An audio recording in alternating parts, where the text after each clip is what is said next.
бейиш энелердин таманын астында дейт. Ошону ислам келип бизге аялдардын урматын жогору койду да, ага чейин ошентип кыз төрөлсө менен кылып турган тирүүлөр көмүп турушкан.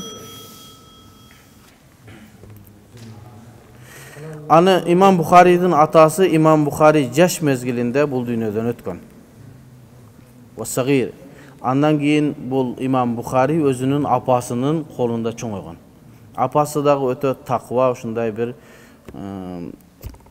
түнкү намаздарды, тахажжуд намаздарды калтырбай окуган ушундай таква аял болгон. Имам Бухаридин апасынын аты ким экендиги биздин тарых беттеринде жок. Кайсыл жерде болсо Имам Бухаридин апасы деп эле келет, бирок эч кандай бизге маалымат жок аты ким экендиги. Ошон үчүн кээде арабтар эмне аялынын атын айтпайт. Умму Мухаммаддин энеси деп коет. Атын айтканда намыстанышат. Андай бир жана сатирирак болсун деп, жабыгыраак болсун деп аялдардын атын айтышпайт.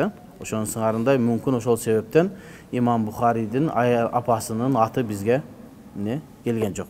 Кайсыл жерде окусак эле Имам Бухаридин апасы деп айтып. Апасы ушунчалык таква болгон дейт. Ушунчалык таква болгон, Имам Бухари жаш мезгилинде көзү көрбөй калган. Имам Бухари жаш мезгилинде көзү көрбөй калганда, түндөлөрү тахажжудта колун көтөрүп ыйлап дуа кылчыкен апасы.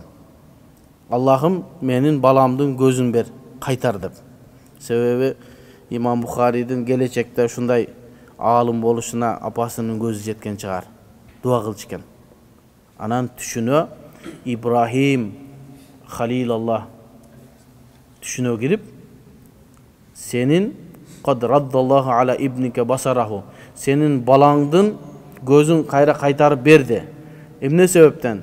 Ли касрати букаики ау ли касрати дуаики. Сенин көп ыйлаганыңдан же болосо көп дуа кылганыңдан Аллах Таала сенин балаң Мухаммад бин Исмаилдин көзүн кайтарып берди деп Ибрахим алейхиссалам түшүнө киргенде, түшүнөн ойгонуп туруп баласын караса, баласынын көзү көрүп калган болот экен. Ошого аалымдар айтат, Имам Бухаридин апасы ушундай аулия, салиха аял болгон дейт. Дуасы менен баласынын көзүн кайра кайтарган.